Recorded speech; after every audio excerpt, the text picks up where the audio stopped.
The day my mother called to tell me my sister was getting married, I was standing in the middle of a trauma bay, still in my scrubs, with someone else's blood drying on my hands. "Can you call me back in 10 minutes?" I asked. She hung up instead. That was the first sign. I just wasn't paying attention. My name is Claire, and for most of my life, I believed that if I worked hard enough, if I saved enough lives, if I became enough, my family would eventually see me. I was wrong. But it took my sister's wedding, a room full of strangers, and one very quiet moment to finally make me understand that the people who were supposed to love me unconditionally had placed so many conditions on that love. I'd spent a decade trying to meet all of them, and still come up short. Let me take you back to where this really starts. Not the wedding, not even medical school. Further back than that, to a dining room in Charleston, South Carolina, where the furniture was imported and the silence cost more than most people's mortgages. My family is old money, not the flashy kind. The quiet, suffocating kind, where everyone knows their role and no one ever raises their voice. But somehow the air is always thick with expectation. My father built a financial consulting firm from what his father left him, and he spent 30 years turning it into something that required a last name to get through the door. My mother organized charity galas and sat on the boards of organizations she never volunteered at. My sister, Diana, was 4 years younger than me, and perfect in every way that mattered to them, graceful, agreeable, and completely uninterested in making waves. And then there was me. I wanted to be a doctor since I was 9 years old, after watching a paramedic work on our neighbor in the middle of our street. There was something about the way he moved calm and purposeful, while everyone else around him panicked, that made me think, that is what I want to be. Someone who runs toward the thing everyone else runs from. My father called it a phase. When it wasn't a phase by the time I was 16, he called it a rebellion. When I got into Johns Hopkins pre-med at 18, he called it a waste. "You have a mind for numbers, Claire," he told me the night before I left for college, sitting across from me at the dinner table like he was about to deliver a quarterly earnings report. "Medicine is noble, but it isn't strategic. You could walk into this firm. You could have a seat at a table it took other people generations to reach. I don't want that table," I told him. My mother looked at her plate. Diana looked at me like I had just announced I was moving to the moon. That was the last time we had a real conversation about my choices. After that, they simply stopped engaging with them. I went to Hopkins. I went to medical school at Vanderbilt. I matched into emergency medicine, which my mother once described to her friends as the kind of doctoring where you don't really get to know your patients. I did my residency in Chicago. I missed Christmases. I missed birthdays. I sent gifts that were acknowledged with 2-sentence texts, and I called on Sunday evenings and got 15-minute conversations that felt like performance reviews. I told myself it was fine. We were just different. Some families are close, and some families are parallel lines, moving in the same direction but never quite touching. What I didn't let myself fully feel was the loneliness of sitting in an on-call room at 2 a.m. after losing a patient, and knowing that if I called home, no one would know what to say to me. By the time I was 32, I was an attending physician in the emergency department of a Level I trauma center in Atlanta. I had a small apartment that I loved, a group of colleagues who had become something closer to family than my actual family, and a cat named Ptolemy who greeted me at the door with the consistency no human in my life had ever managed. I was not unhappy. I want to be clear about that. I had built something real and good and mine. But I was still, somewhere underneath it all, waiting for my family to notice. The call about Diana's engagement came on a Thursday in October. My mother called back the following evening, not 10 minutes later, as I had asked, but 26 hours, and delivered the news, the way she delivered most news, as a series of logistical facts with no emotional inflection. Diana was engaged to a man named Preston. His family had a name my father recognized. The wedding would be in June in Charleston, at a venue that had been booked for 2 years. There would be 240 guests. "Will I be in the wedding?" I asked. A pause. "Diana has her friends from the junior league," my mother said, "and Preston's sister. They've already sorted the bridal party. I'm here, sister. You're rarely available, Claire. You know that." I let that sit for a moment. Then I said, "I'll make myself available, whatever she needs." Another pause. Longer this time. "I'll mention it to her," my mother said. Diana never called. Over the next 8 months, I watched my family plan a wedding from the outside. I found out about the venue through a post Diana shared publicly on social media. I found out about the color scheme when my mother mentioned it in passing during one of our Sunday calls. As though she assumed I already knew. I was not asked to help with flowers or seating charts or dress shopping. I was not invited to the bridal shower. I found out it had happened because Diana posted photos 3 days later. I kept telling myself there was a reasonable explanation. Diana was overwhelmed. My mother was disorganized. The communications had simply fallen through some crack in the logistics of a large wedding. Then, 6 weeks before the date, I received the formal invitation.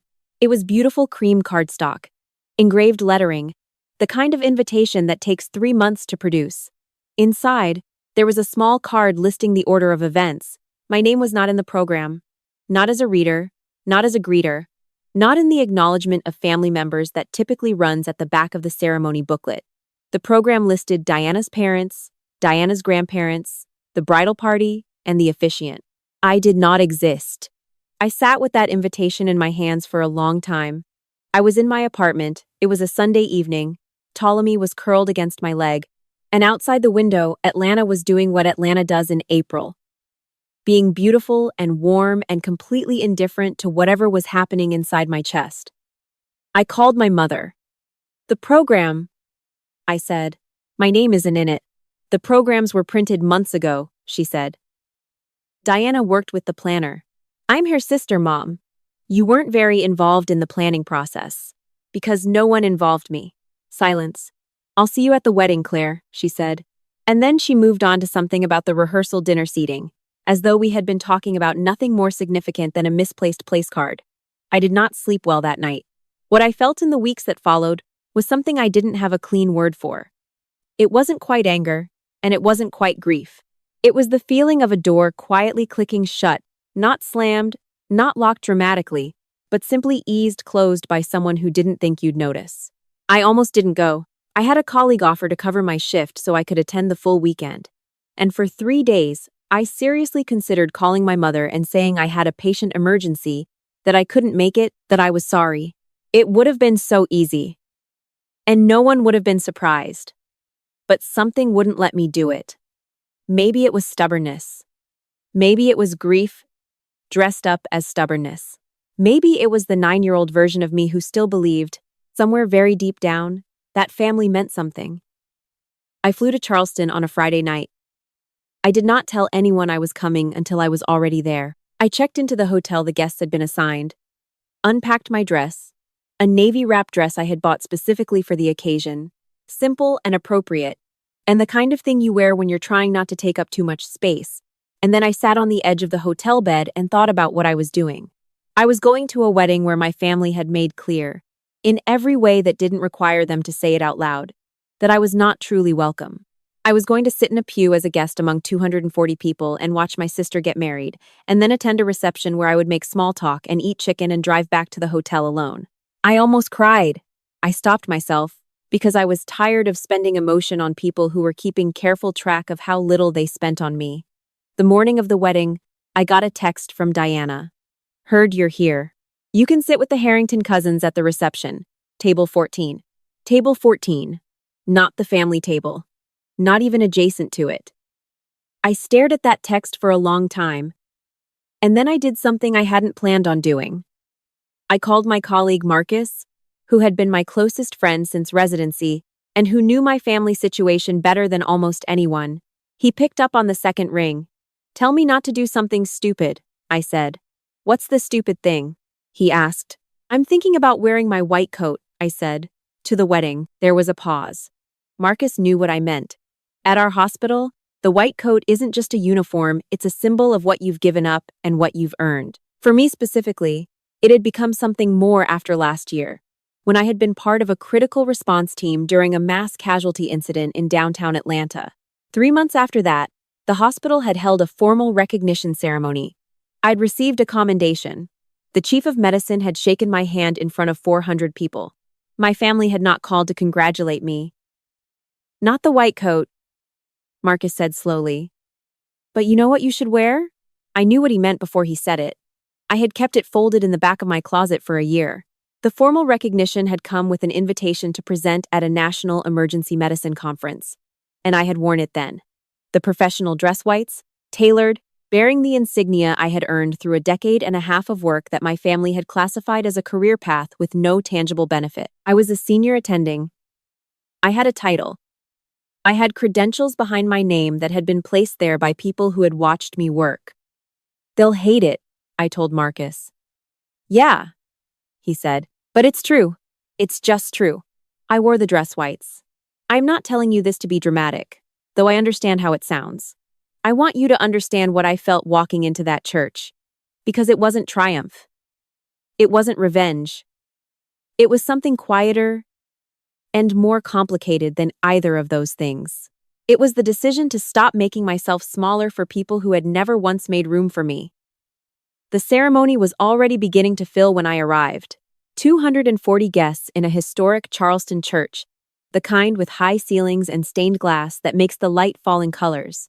I found a seat near the middle, not at the front where family would sit, because I had not been assigned a seat there and I settled in. I felt people looking. I always feel people looking when I wear the whites, because they command attention in a way that has nothing to do with the individual inside them and everything to do with what they represent. I kept my eyes forward. My father was in the second row. He glanced back once, and when he saw me, his expression went through several things very quickly, before settling on something I could only describe as careful. My mother didn't turn around. The ceremony was beautiful, genuinely. Diana was radiant in a way that had nothing to do with the dress or the flowers or the venue. Whatever else I felt about my family, I loved my sister, and watching her walk down the aisle, I felt that love as something separate from everything else, clean and uncomplicated in a way the rest of it wasn't. I did not cry. I had made that decision in the hotel room. The reception was held at a venue 20 minutes from the church, a restored plantation property with sprawling grounds and the kind of catering that cost more per plate than I paid in monthly utilities. I found table 14. It was near the back, close to the kitchen door. I sat down and introduced myself to the Harrington cousins, who were perfectly pleasant and entirely unaware that I was anything other than a peripheral family member attending out of obligation. I ordered water. I waited. About 40 minutes into the cocktail hour, a man approached my table. He was in his 60s, with the particular upright posture that you recognize if you've spent any time around people who have spent decades inside institutions with strict physical standards. He was wearing a suit, but it sat on him the way suits sit on people who usually wear something more formal. He looked at me carefully. Then he looked at the insignia on my jacket. He straightened. "Dr. Whitfield?" he said. "I attended your presentation at the Atlanta EMS Symposium last year. You led the critical response team on the Midtown incident." "I did," I said. He extended his hand. "I'm Raymond Holt. I chair the city's Emergency Preparedness Council. I've been hoping to cross paths with you." He paused, and then added, with a small nod of genuine deference, "Your work in that incident saved 11 lives by our count. I don't say that lightly." The table had gone quiet. I shook his hand. "Thank you, Dr. Holt. That means a great deal." He sat with us for a few minutes, asking questions about a protocol I had helped develop, referencing the commendation by name. When he eventually excused himself to find his wife, he turned once more and said, clearly and simply, to the table, "That woman changed how emergency medicine gets practiced in the city." Then he walked away. The Harrington cousins looked at me differently after that. But that's not the part of that moment I want you to hold on to. What I want you to hold on to is this. Across the room, my mother was watching. I don't know how long she had been watching. I don't know exactly what she heard. But when I looked up, her eyes were on me, and for the first time in as long as I can remember, she looked uncertain. Not ashamed, necessarily, not apologetic, just uncertain. Like someone who has been operating on a set of assumptions for a very long time and has just been handed information that doesn't fit the framework. My father found me an hour later, near the bar. "We should talk," he said. "I know," I said. "But not tonight." He looked surprised. I don't think he expected me to be the one to set the terms. "Tonight is Diana's night," I said. "I'm not going to make it about anything else." He nodded slowly. I could see him calculating something, though I wasn't sure what. I went back to my table. I ate dinner. I danced once. with one of the Harrington cousins who turned out to be a pediatric occupational therapist and genuinely wonderful company. I watched Diana throw her bouquet and laugh with Preston and move through her wedding day with the ease of someone who has never doubted whether she belongs in the room. I did not begrudge her any of it. When the evening started to wind down, Diana found me near the exit. She looked at me for a long moment. I looked back. "I didn't know you were doing that," she said. "The Midtown thing. I didn't know it was such a—" I didn't know. "I know you didn't," I said. "Mom and Dad they didn't explain what you do." "I think I didn't," she stopped. Started again. "I saw you across the room tonight and I thought, I don't actually know what my sister's life looks like. And I don't know when that happened. I could have said a lot of things. I thought about all the invitations that hadn't come. All the conversations that had ended before they reached anything real. All the Sunday calls that felt like obligation and not love. I thought about the program without my name in it, still folded in my purse. It's been a long time coming," I said gently. "But tonight isn't the night for it. You're married. That's beautiful. I mean that." I hugged her. She hugged me back harder than she had in years, possibly decades. Then I walked out. The drive back to the hotel was quiet.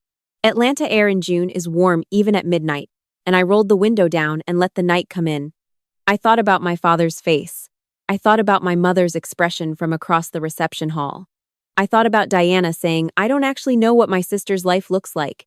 I wasn't healed. I want to be honest about that. You don't undo years of quiet erasure in one evening. The phone call I'd need to have with my father about what it felt like to be told my life choices had no tangible benefit to the family. That call was still ahead of me. The grief of realizing that my sister and I had become strangers largely because no one had ever actively tried to keep us close, that was still something I'd be sitting with for a long time. But something had shifted. Not in my family, I couldn't control that. In May. For years, I had been showing up as a smaller version of myself in their presence, as though if I took up less space, they might have more room to love me. I had worn the navy wrap dress and planned to sit at table 14 and not make waves. And instead, I had shown up in the thing I had earned, in the truth of what my life actually was, and let it speak without explanation or apology. Dr. Holt hadn't saluted me, but what he'd said in that quiet moment at table 14 had done something quieter and more lasting than any dramatic gesture. He had named me accurately, in public, in front of people who had spent years only knowing me as the daughter who went into medicine instead of finance. I thought about what Marcus had said, the morning I called him from the hotel room. It's just true. It's just true. That's all it had ever needed to be. I called my mother the following Monday. She answered on the second ring, which was unusual. "I think we should schedule a real conversation," I said. "Not a Sunday call, a real one." "All right," she said. She sounded not warm exactly, but not guarded in the way she usually was. Something in her had been moved, even if only slightly. "I'm not calling to assign blame," I told her. "I'm calling because I'm 32 years old and I have a life that I'm genuinely proud of, and I would like my family to be part of it, if that's possible. But I need things to be different than they've been." A long pause. "I didn't know about the Midtown incident," she said finally. "Raymond Holt, he sits on 2 of the same boards as your father. He spoke to your father at length after dinner." "I hadn't known that, Claire," she said, and there was something in her voice I didn't quite recognize at first. Then I placed it. Effort. She was making an effort. "I don't know that I've ever properly asked you what your work is like." "No," I said. "You haven't. Would you be willing to tell me?" I looked out my window at the Atlanta skyline, visible from my apartment on a clear morning, the city I had chosen and built a life inside of, the city where 11 people were alive because of decisions I had made under pressure in a matter of minutes. "Yeah," I said. "I would." We talked for 2 hours. It was not a reconciliation. It was a beginning, careful and imperfect, and nothing like what I had imagined in the hotel room, but real. My mother asked questions she had never asked before. I answered honestly. I told her what it felt like to lose a patient. I told her what it felt like to save one. I told her about the symposium and about the protocol and about my team. She listened in a way that felt genuinely new. Before we hung up, she said, "I should have been there. When they recognized you, I should have asked." "Yes," I said, "you should have." There was no dramatic apology. There was no grand moment of redemption. No kneeling and weeping and swearing that everything would be different now. Life is not usually like that, and I think we do each other a disservice when we expect it to be. What there was, instead, was a crack in something that had been sealed for a very long time. A small opening. The possibility of light getting through. I don't know where things will go with my father. I don't know if Diana and I will find our way back to something that resembles closeness. I don't know if Sunday calls will ever feel like something other than performance reviews. But I know this. I wore the whites. I sat at table 14. I shook Raymond Holt's hand and told him the recognition meant a great deal. And I meant it not because I needed my family to hear it, but because it was true. Because the work was real. Because the 11 people were alive. Because I had spent 15 years becoming someone, and that someone had never needed my family's approval to be valid. I had just needed to stop pretending otherwise. Have you ever been made to feel small for the very thing that made you great? I spent a long time thinking the problem was me. That if I could just explain myself better, show up more, want the right things, I could earn my way into being seen.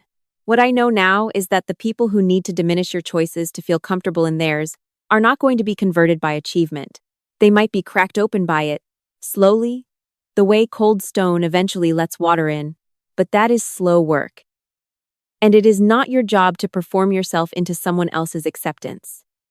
Your job, my job, is just to be true, to show up in the thing you've earned and let it be exactly what it is. Table 14 is not a punishment if you know who you are. Sometimes the most powerful thing you can do is simply refuse to disappear.